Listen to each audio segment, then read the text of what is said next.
of Katsina State, and by the grace of God today, the chairman of Education Trust Fund, Aminu Bello Masari, the Pro-Chancellor and Chairman and Governing Council of the unique University of Port Harcourt, the sole administrator of Rivers State, our dear brother, retired Vice Admiral, the Vice Chancellor of this great university, the first alumnus to occupy the position of the Vice Chancellor of this great university. Distinguished senators here present, management and staff, Senate of this great university, our dear leaders, former governors of Abia State and former governor of Enugu State, graduates, traditional rulers, our dear brothers and sisters, gentlemen of the press, ladies and gentlemen. I'm profoundly delighted and deeply grateful for the honor done me by the University of Port Harcourt, having found me worthy of conferment of the degree of Doctor of Science, honoris causa in Political Science, and the designation of the Convocation Arena after my humble self. I must place on record that my wife, my children, and entire family hold this honor as preeminent and totally gratifying. Our gratitude knows no bounds. The University of Port Harcourt availed me the rich and concrete intellectual foundation upon which my socio-economic and political ascendancy have been fittingly predicated. I was educated both in character and learning. I had the good fortune and privilege of interacting with some of the best professors in the world. By the design of the curricula, we are made to freely interact with these great intellectuals who deliberately and eagerly imbued us with knowledge and molded us into young men and women of substance and deep convictions, all of which firmly prepared us for success in leadership and other endeavors we elected to pursue.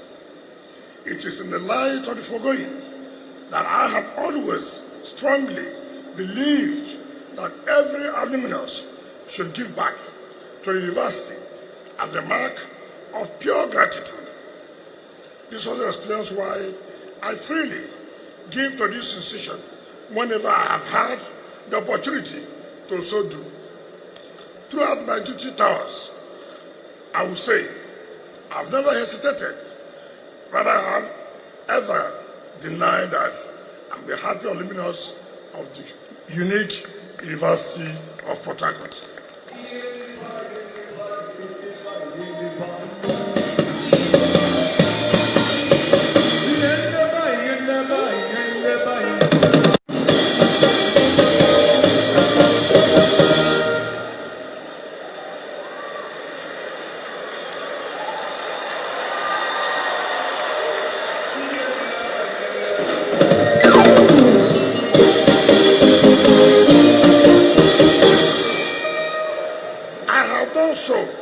Not out of convenience, but as a deliberate pursuit of commitment to gratitude for a university that gave me so much.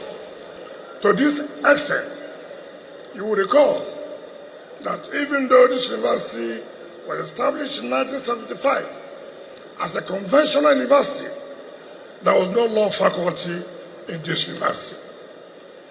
So when I became a Minister of State Education, I found there's an opportunity that we must have a faculty of law.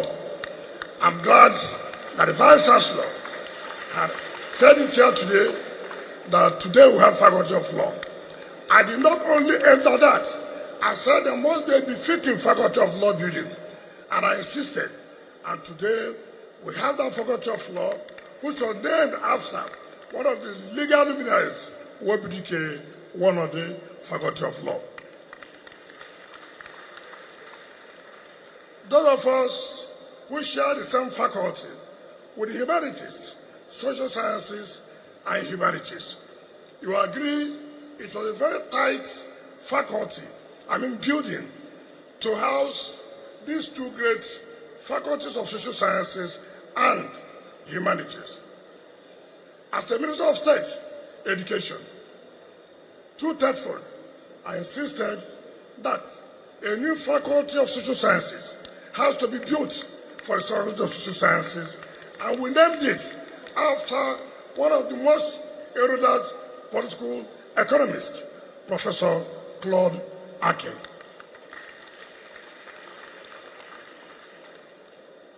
When I became a governor, of course, the university approached me to complete the Captain Elechi Amadi building.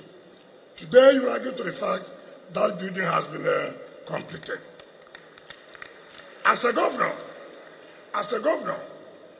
the predecessor of the Vice Chancellor today, Professor Lale, approached me and said, look, Mr. Governor, this is your alma mater. You cannot believe that since the establishment of this university, we don't have a befitting convocation arena. I said, the VC, go and make the design. While I'm sitting in this office, you must have a befitting convocation arena. To the glory of God, today, not only do we have the best convocation arena as far as this is concerned, you went further to honor me. The Mr. Vice Chancellor, I want to say, and the Chairman of the Council, I am still indebted to this university. And wherever I am, be assured I will continue to give you the support. Now, I have said the essence of giving back to the university or institution that gave you the best.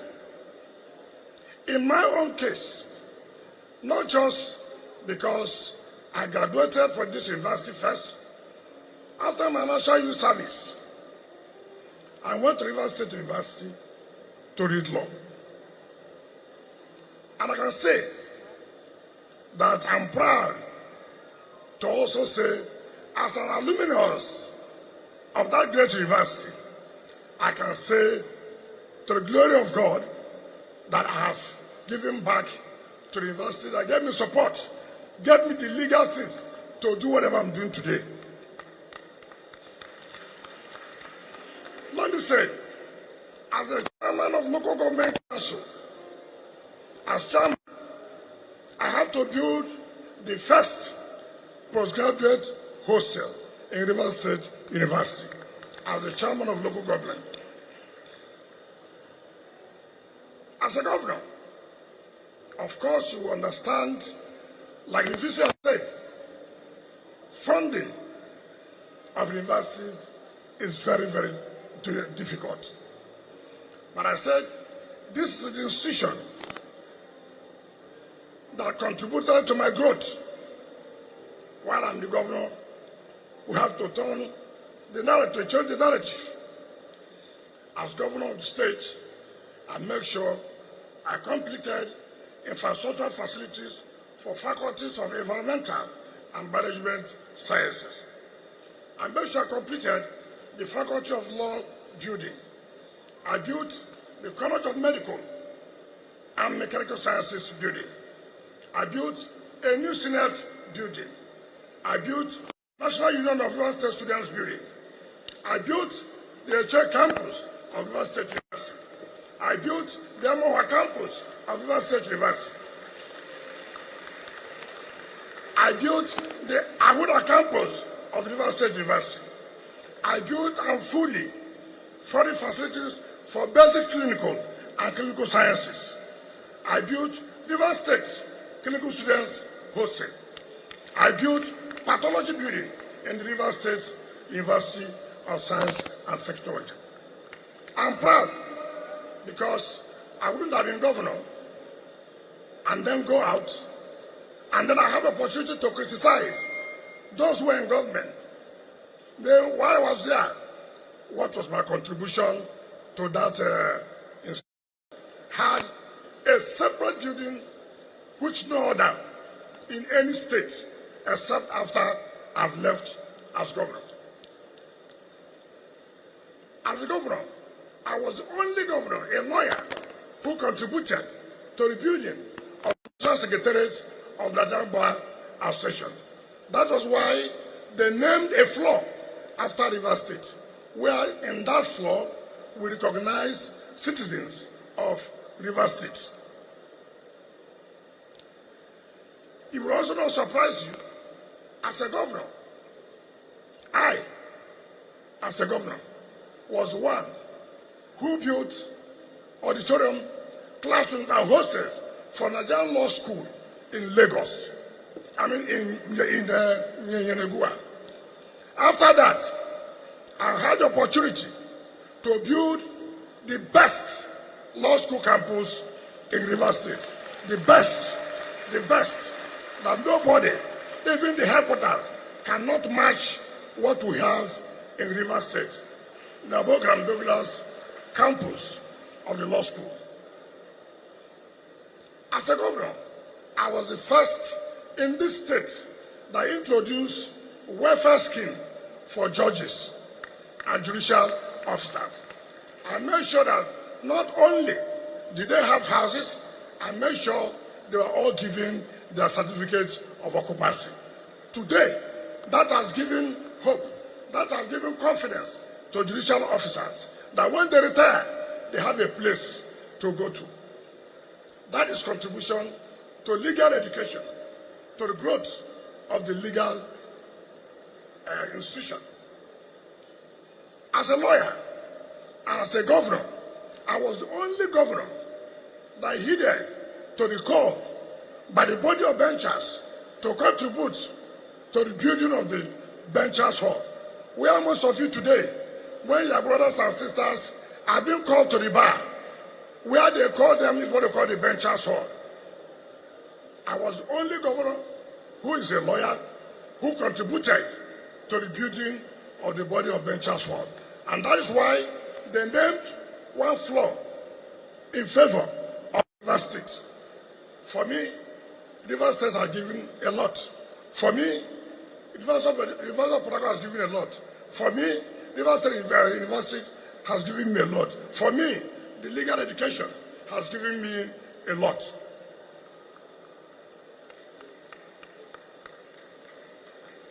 Now, I have taken time to enumerate these achievements for the University of Port Harcourt and the River State University, as well as for my profession as a lawyer, not for self-aggrandizement, but to demonstrate that it is truly good to give back to the institutions that formed, guided, and prepared us for the successes we have recorded in society. There is no excuse that would justify our indifference to the development of this institution, no matter how well crafted and articulated. Those who come after us must be encouraged and inspired by our robust examples to keep this tradition of service and development of our alma mater or alma maters. For to do otherwise would amount to wittingly or unwittingly breaking the chain of progress and excellence in this institution.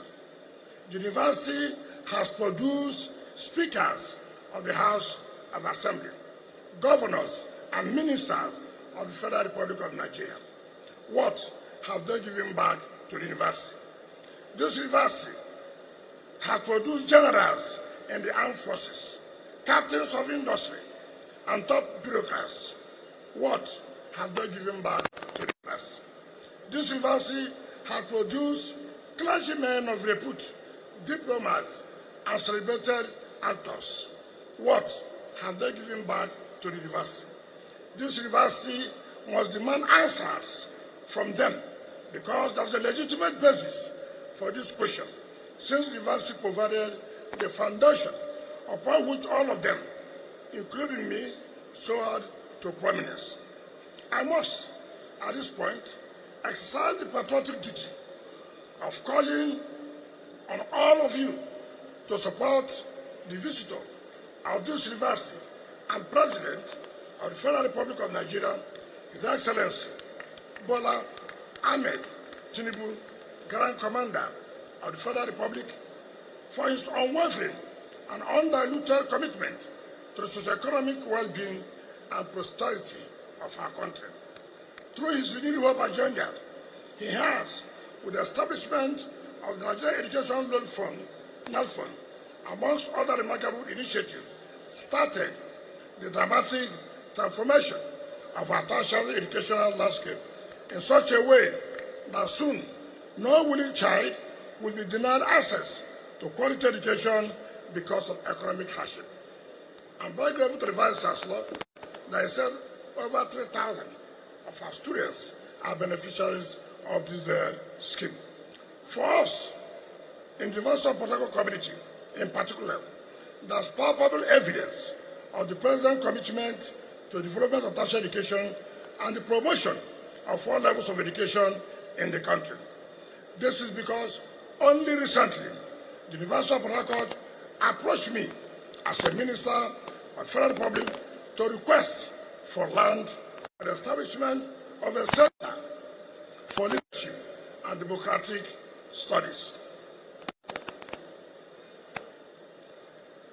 I took up the request with Mr. President, who immediately granted approval, and as I speak to you, the statutory right of occupancy has been given to the chairman and chairman of the council of the university.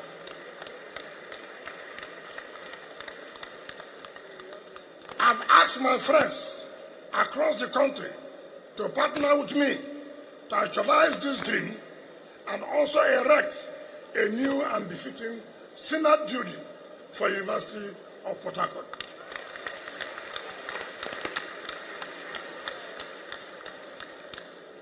As part of our contribution,